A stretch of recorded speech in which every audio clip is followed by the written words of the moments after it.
ഇപ്പോൾ നവമി ഒന്ന് ഇടപെടുകയാണ്. ഇന്ദിരാഗാന്ധി സഹകരണ ആശുപത്രി ചെയർമാൻ ശ്രീ അജയ് തറയിൽ ടെലിഫോൺ ലൈൻ ചേരുകയാണ്. ശ്രീ അജയ് തറയിൽ ഇക്കാര്യം ശ്രദ്ധയിൽപ്പെട്ടിരുന്നുവോ? അല്ല, ഈ കാര്യം ഇവര് അതിനുശേഷം ഉള്ള പരാതികളായി വരുമ്പോഴാണ് നമ്മൾ ഇതിനെക്കുറിച്ച് മനസ്സിലാക്കുന്നത്. ഇത് കൊടകരയിലുള്ള ഒരു ആശുപത്രിയിലാണ് ഇവർ ആദ്യം ഒരു ഡോക്ടറെ കാണുന്നത്. അവരാണ് പറയുന്നത് ബയോപ്സി എടുത്തിട്ട് ഇത് ജീവം എന്ന് പറയുന്നത് ഡോക്ടർ ഗോപിനാഥ് എന്ന് പറയുന്നത് കേരളത്തിലെ ഏറ്റവും പ്രശസ്തനായ ഏറ്റവും ഒതന്റിക്കലായ ഒരു പാത്തോളജി ഡോക്ടറാണ്. ആ ഡോക്ടർ ഗോപിനാഥിന്റെ പരിശോധനയിൽ ഇത് ക്യാൻസർ ആണ് എന്ന് സ്ഥിരീകരിക്കുകയും അദ്ദേഹത്തിന്റെ റിപ്പോർട്ട് അവിടുത്തെയുള്ള കൊടകര ആശുപത്രിയിൽ കൊടുത്തുവിടുകയും കൊടകര ആശുപത്രിക്കാർ അവരുടെ പറ്റില്ല എന്ന് പറഞ്ഞുകൊണ്ട് ഇവര് നേരെ ഇന്ദിരാഗാന്ധി സഹകരണ ആശുപത്രിയിൽ വന്ന് ഡോക്ടർ ഗംഗാധരനെ ഈ റിപ്പോർട്ട് കാണിച്ചു, ഡോക്ടർ ജോജോനെ കാണിച്ചു, ജോജോ രാജനെ കാണിച്ചു. അതിനകത്ത് ഡോക്ടർ വി.പി. ഗോപിനാഥിന്റെ ഏതാണ്ട് 50ഓളം റെക്കമെൻഡേഷൻസ് അദ്ദേഹത്തിന്റെ റിപ്പോർട്ടിന്റെ അടിസ്ഥാനത്തിൽ 50ഓളം സർജറി ഞങ്ങൾ നടത്തിയിട്ടുണ്ട്. അദ്ദേഹം കേരളത്തിലെ ഏറ്റവും പ്രശസ്തനായ ഒരു പാത്തോളജിസ്റ്റാണ്. അതുകൊണ്ട് ഇവിടെ ഇത് ചെയ്യാൻ തീരുമാനിക്കുന്നു. അതിനുള്ള പ്രൊസീജിയർ നടക്കുന്നു, മുന്നോട്ട് പോകുന്നു. അതിനിടക്കാണ് ഡോക്ടർ വി.പി. ഗംഗാധരൻ അവരോട് പറയുന്നത്, നിങ്ങളൊരു കാര്യം ആ സ്ലൈഡ് കൊണ്ടുവരൂ. ആ സ്ലൈഡ് അന്ന് കൊണ്ടുവച്ച സ്ലൈഡ് എടുത്തുകൊണ്ട് കൊടുക്കാൻ പറയുന്നു. ഇവര് പോയി സ്ലൈഡ് വാങ്ങിക്കൊണ്ടുവരുന്നു. ആ സ്ലൈഡ് ഏതാണെന്ന് നമുക്കറിയത്തില്ല. ആ സ്ലൈഡ് വാങ്ങിക്കൊണ്ടുവരുന്നു. ആ സ്ലൈഡ് വെച്ച് രണ്ടാമത് ഇവര് നമ്മൾ തുടർ ചികിത്സക്കായി, അതാണ് അതിന്റെ പ്രത്യേകത. കാരണം ഇത് MRM സർജറി കഴിഞ്ഞാലും കീമോതെറാപ്പി ചെയ്യേണ്ടവരും തുടർ ചികിത്സയ്ക്ക് എന്ത് വേണം എന്നതിനെ കുറിച്ച് പരിശോധിക്കാൻ വേണ്ടിയാണ് സർജറിക്ക് ശേഷമുള്ള റിപ്പോർട്ടുകളും ബയോപ്സി എല്ലാം പരിശോധിക്കുന്നത്. അതിനുവേണ്ടി അവർ അയച്ചു കൊടുത്തു. ഇവിടെ സർജറി നടത്തി. ഇത് ഇവിടേതായി ഡോക്ടർ ജോജോ എന്ന് പറയുന്ന വ്യക്തി ഈ ഇന്ത്യയിൽ തന്നെ ഏറ്റവും പ്രശസ്തമായ ഡോക്ടറാണ്. ആയിരക്കണക്കിന് സർജറികൾ ചെയ്യുന്ന ഡോക്ടറാണ്. ഇന്ദിരാഗാന്ധി സൈഡിൽ തന്നെ ഏതാണ്ട് 2500ഓളം സർജറികൾ അദ്ദേഹം ചെയ്തു കഴിഞ്ഞു. ഒരു പരാതികളും ഇതിനു വരെ ഉണ്ടായിട്ടില്ല. ഇതിന്റെ അകത്ത് എന്തോ സംഭവവികാസങ്ങൾ എന്തോ ഉണ്ട്, എന്തെങ്കിലും സംഭവം. കാരണം ഇവിടെ വരുന്ന ഒരു റിപ്പോർട്ടിന്റെ അടിസ്ഥാനത്തിലാണ്. ഞാൻ ചോദിക്കട്ടെ, പക്ഷെ അതിനിടയ്ക്ക് ശ്രീ അജയ് തറയിൽ ഒരു കാര്യം കൂടി നവമി പറഞ്ഞ് ശ്രദ്ധിച്ചുവല്ലോ. ഈ ശസ്ത്രക്രിയ നടത്തുന്നതിന് മുൻപ് തന്നെ അതിന്റെ ലേക്ക് ഷോറിലെ പരിശോധന റിപ്പോർട്ട് വന്നിരുന്നു. അത് കണ്ടില്ലേ എന്നാണ്. 13-ാം തീയതിയാണെന്ന് തോന്നി. ഞാൻ ഒരു സെക്കൻഡ് നവമി അതെന്താണ് അവർ പറയുന്നത്? ഞാൻ അങ്ങനെ കേട്ടിരുന്നു. നവമി ഒന്നോട് പറയൂ അതെന്താണെന്ന്. അതായത് മഞ്ജുഷ്, ഈ ലേക്ക് ഷോർ ആശുപത്രിയിലേക്ക് പരിശോധനയ്ക്ക് അയക്കണമെന്ന് പറഞ്ഞത് ഈ ഇന്ദിരാഗാന്ധി ആശുപത്രിയിൽ നിന്ന് തന്നെയാണ്. അതായത് ഗംഗാധരൻ ഡോക്ടർ ഈ പേഷ്യൻസിനോട് നിർദ്ദേശിക്കുന്നു, ജീവ ലാബിൽ പരിശോധിച്ച സാമ്പിൾ കൊണ്ടുവരൂ, അത് ഒന്നുകൂടി പരിശോധിച്ച ശേഷം നമുക്ക് തുടർ നടപടികളിലേക്ക് പോകാമെന്ന് പറയുന്നത്. അതായത് ലേക്ക് ഷോർ ആശുപത്രിയിൽ നിന്നും റിസൾട്ട് സ്ലൈഡ്, അതെ, ഈ ആശുപത്രിയിൽ നിന്നും, അതായത് ഈ 13-ാം തീയതിയാണ് ലേക്ക് ഷോർ ആശുപത്രിയിൽ നിന്നുള്ള റിസൾട്ട് വരുന്നത്. അത് കുടുംബം നമുക്ക് ന്യൂസ് 8ക്ക് തരുകയും ചെയ്തിട്ടുണ്ട്. അതിൽ 13-ാം തീയതി തന്നെ ആ റിസൾട്ട് വന്നു. ലേക്ക് ഷോർ ആശുപത്രിയിൽ നിന്നുള്ള റിസൾട്ട് 13-ാം തീയതി തന്നെ ഇന്ദിരാഗാന്ധി ആശുപത്രിയിലേക്ക് വന്നു എന്നാണ് കുടുംബം പറയുന്നത്. അവരാവർത്തിച്ച് ഈ നഴ്സിനോടും ഡോക്ടറിനോടും ഒക്കെ ചോദിക്കുന്നുണ്ട്, ലേക്ക് ഷോർ ആശുപത്രിയിലെ ഫലം വന്നിട്ടുണ്ടോ, അത് നെഗറ്റീവ് തന്നെയാണോ പോസിറ്റീവ് തന്നെയാണോ എന്ന് ചോദിക്കുമ്പോൾ ആണെന്ന മറുപടിയാണ് ആശുപത്രിയിൽ നിന്നും നൽകുന്നത്. ഫലമുണ്ട്, അതിൽ നെഗറ്റീവാണ്. അത് 13-ാം തീയതിയാണ്. സർജറി നടത്തിയത് 17-ാം തീയതി. ഇത് 2-3 കാര്യം. ഒന്ന്, ഡോക്ടർ പറഞ്ഞു ഇത് നിങ്ങൾ സ്ഥലം പൂർണ്ണമായി എടുത്ത് കളയേണ്ട ആവശ്യമില്ല, ഇതിന്റെ അകത്ത് സർജറി നടത്തി അകത്തുനിന്നുള്ള ഇത് മാത്രം എടുത്ത് കളഞ്ഞാൽ മതി എന്ന് ഡോക്ടർ മര്യാദക്ക് അവർ പറഞ്ഞതാണ്. അവരാണ് പറഞ്ഞത് അല്ല ഞങ്ങൾക്ക് പറ്റില്ല, അതുകൊണ്ട് പൂർണ്ണമായി കളയണമെന്ന് അവർ തന്നെയാണ് ആവശ്യപ്പെട്ടിട്ടുള്ളത്. അപ്പോൾ നമ്മൾക്ക് ഇവിടെ നമ്മൾ ഇവിടെ ഒരിക്കൽ പോലും ഈ ക്യാൻസർ വലിയ പെറ്റ് സ്കാൻ ചെയ്യണമെന്ന് പറയും. പെറ്റ് സ്കാൻ കൊണ്ടുവന്ന് 25,000 രൂപ സ്കാനിങ് ആണ്. രണ്ടാമത് സ്കാൻ ചെയ്യാൻ പറഞ്ഞാൽ ആരും സമ്മതിക്കത്തില്ല.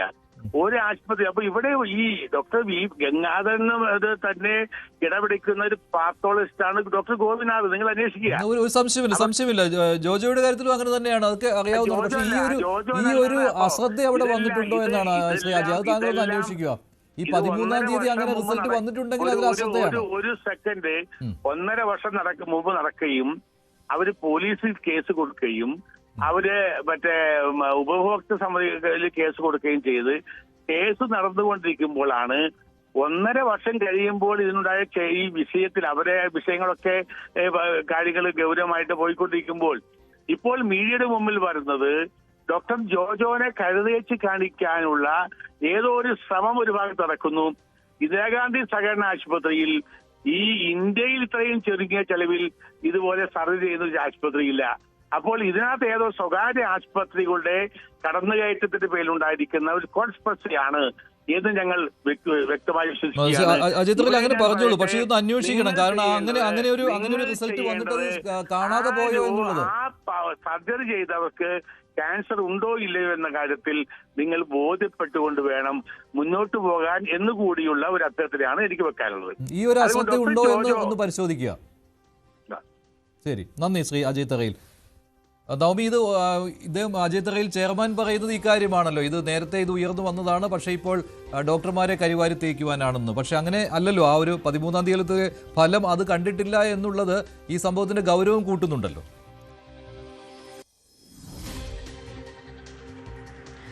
അതെ മഞ്ജുഷ്, ന്യൂസ് 8ക്ക് ഈ റിപ്പോർട്ട് കിട്ടിയിട്ടുണ്ട്. ആ റിപ്പോർട്ടിന്റെ അടിസ്ഥാനത്തിൽ തന്നെയാണ് നമ്മൾ പറയുന്നത്. ഈ കുടുംബത്തിൽ നിന്നും നമ്മൾ ഈ രേഖകളെല്ലാം ആവശ്യപ്പെട്ടു. അതിൽ കൃത്യമായി തന്നെ ലേക്ക് ഷോർ ആശുപത്രിയിലെ report date 13/2/2022 referred by doctor VP Gangadharan. അതായത് ലേക്ക് ഷോർ ആശുപത്രിയിൽ VP ഗംഗാധരന്റെ റെഫറൻസ് പ്രകാരം പരിശോധിച്ചപ്പോൾ അതിൽ നെഗറ്റീവാണ്, ക്യാൻസർ നെഗറ്റീവാണെന്ന റിപ്പോർട്ടാണ് കുടുംബത്തിന് ലഭിച്ചത്. കുടുംബത്തിനല്ല ലഭിച്ചത്, അത് ഇന്ദിരാഗാന്ധി ആശുപത്രിയിലേക്ക് തന്നെയാണ് ലഭിച്ചത്. പക്ഷെ അവർ ഒരു പരിശോധിച്ചിട്ടില്ല എന്ന് നമുക്ക് പ്രഥമ ദൃഷ്ട്യാ മനസ്സിലാകും. ആ പരിശോധിക്കാത്തത് കൊണ്ട് തന്നെയാണ് 17-ാം തീയതി ഷീജ എന്ന വീട്ടമ്മയ്ക്ക് അവരുടെ വലത് മാറിടം നീക്കം ചെയ്യേണ്ടി വന്നതും ആ പരിശോധനാ ഫലം നോക്കാത്തത് കൊണ്ട് തന്നെയാണ്. ആ കുടുംബം അത് തന്നെയാണ് ആവർത്തിച്ച് പറയുന്നത്. പെട്ടെന്ന് അല്ല അവർ ഈ ഒരു പരാതിയുമായി വന്നത്. സെപ്റ്റംബറിൽ തന്നെ അവർ കടവന്ത്ര പോലീസിനും തൃശൂർ പോലീസിനും പരാതി നൽകി. പക്ഷേ പോലീസ് ഇവർ ആരോപിക്കുന്നത് അത് തന്നെയാണ്. ഇത്രയും ഗുരുതരമായിട്ടുള്ള വീഴ്ച ആശുപത്രിയിൽ നിന്നും വന്നിട്ടുണ്ട്. ഇത് ഡോക്ടറിനോട് ഇതുമായി ബന്ധപ്പെട്ട് സംസാരിക്കുകയും ചെയ്തു. പക്ഷേ ഡോക്ടർ ചില ഒഴിവ് കഴിവുകൾ പറഞ്ഞു. ഇത് സ്ഥിരീകരിക്കുന്നതിന് വേണ്ടി ഈ സാമ്പിൾ തന്നെ, അതായത് ലാബിൽ ജീവ ലാബിൽ അയച്ച സാമ്പിള് പിന്നീട് അവിടുന്ന് ലേക്ക് ഷോറിലേക്ക് അയച്ചു. ആ സാമ്പിൾ തന്നെ അമല ആശുപത്രിയിലും അവർ പരിശോധിച്ചു. ആ പരിശോധനയിൽ നെഗറ്റീവ് തന്നെയാണ് വന്നത്. ആ ഒരു വിശ്വാസത്തിൽ തന്നെയാണ്, അല്ലെങ്കിൽ ആ ലേക്ക് ഷോർ ആശുപത്രിയിലെയും അമല ആശുപത്രിയിലെയും ഫലത്തിന്റെ അടിസ്ഥാനത്തിൽ തന്നെയാണ് നിയമ പോരാട്ടവുമായി ഇറങ്ങാൻ കുടുംബം തീരുമാനിച്ചത്. പക്ഷേ കടവന്ത്ര പോലീസിൽ നിന്നും തങ്ങൾക്ക് അനുകൂലമായിട്ടുള്ളൊരു നിലപാടല്ല ലഭിച്ചതെന്ന ആരോപണം കൂടി കുടുംബം ഉന്നയിക്കുന്നുണ്ട്. ഇത്രയും നാളായിട്ടും ആശുപത്രിയിൽ നിന്നോ അല്ലെങ്കിൽ ഈ പോലീസിൽ നിന്നോ തങ്ങൾക്ക് അനുകൂലമായിട്ടുള്ള ഒരു വാക്കോ ഒരു നിലപാടോ ഉണ്ടായിട്ടില്ല എന്ന് തന്നെയാണ് കുടുംബം ആരോപിക്കുന്നത്. അതുകൊണ്ട് തന്നെയാണ് വീണ്ടും മീഡിയയ്ക്ക് മുന്നിൽ, മാധ്യമങ്ങൾക്ക് മുന്നിൽ വന്ന് ഇത് പറയണമെന്ന് അവർ ആവശ്യപ്പെടുന്നതും, അല്ലെങ്കിൽ ഇത്രയും വൈകിട്ടും അവർ ആ ആവശ്യവുമായി മുന്നോട്ട് വന്നതും പോലീസിൽ നിന്നും തങ്ങൾക്ക് നീതി ലഭിക്കാത്തത് കൊണ്ടാണ് എന്നാണ് ഈ കുടുംബം ആവർത്തിച്ച് പറയുന്നത്. അവരുടെ കയ്യിൽ എല്ലാ തെളിവുകളുമുണ്ട്. ഈ ലേക്ക് ഷോർ ആശുപത്രിയിലെ റിസൾട്ട് 13-ാം തീയതി ഇന്ദിരാഗാന്ധി ആശുപത്രിയിലേക്ക് ലഭിച്ചതിന്റെ തെളിവുകളുണ്ട്. 17-ാം തീയതി സർജറി നടത്തിയതിന്റെ തെളിവുകളുണ്ട്.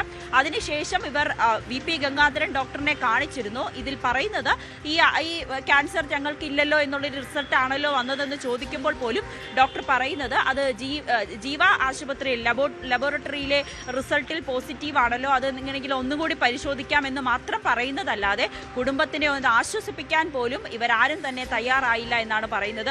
അതിനൊക്കെ അപ്പുറത്തേക്ക് മഞ്ജുഷ, ഈ വീട്ടമ്മ ശാരീരികമായും മാനസികമായും വലിയ പ്രതിസന്ധിയിലൂടെയാണ് കടന്നു പോകുന്നത്. അവരുടെ വലത് മാറിടം മുറിച്ചു മാറ്റി, അതും ഇല്ലാത്ത ക്യാൻസറിന്റെ പേരിൽ മുറിച്ചു മാറ്റി എന്ന് പറയുമ്പോൾ അവരെ സംബന്ധിച്ച് വലിയ വേദന തന്നെയാണ്. കൂലിപ്പണി എടുത്ത് ജീവിക്കുന്ന ഒരു കുടുംബമാണ്. അവർക്ക് ജോലി ചെയ്യാൻ കഴിയാത്ത അവസ്ഥയാണ്, അനങ്ങാൻ പോലും കഴിയാത്ത അവസ്ഥയിൽ മറ്റ് ഇതുമായി ബന്ധപ്പെട്ട് തുടരെ പല അസുഖങ്ങളും ഉണ്ടാകുന്നു. വലിയ സാമ്പത്തിക പ്രതിസന്ധിയിലും കൂടിയാണ് ഈ കുടുംബം ഇപ്പോൾ. ശരി നവമി, എത്ര പ്രഗത്ഭരായ ഡോക്ടർമാർ ആണെങ്കിൽ പോലും ഒരു അശ്രദ്ധ, അതിന് വലിയ വില നൽകേണ്ടി വരും. അതാണ് ഇവിടെ സംഭവിച്ചത് എന്നാണ് തെളിവുകൾ വെച്ച് നോക്കുമ്പോൾ മനസ്സിലാകുന്നത്. ക്യാൻസർ ഇല്ല എന്നുള്ള റിപ്പോർട്ട്, നെഗറ്റീവ് റിപ്പോർട്ട് വന്നിട്ടും അതെന്തുകൊണ്ട് ഡോക്ടറുടെ ശ്രദ്ധയിൽ പെട്ടില്ല? ആ ചോദ്യമാണ് ഉയർത്തുന്നത്.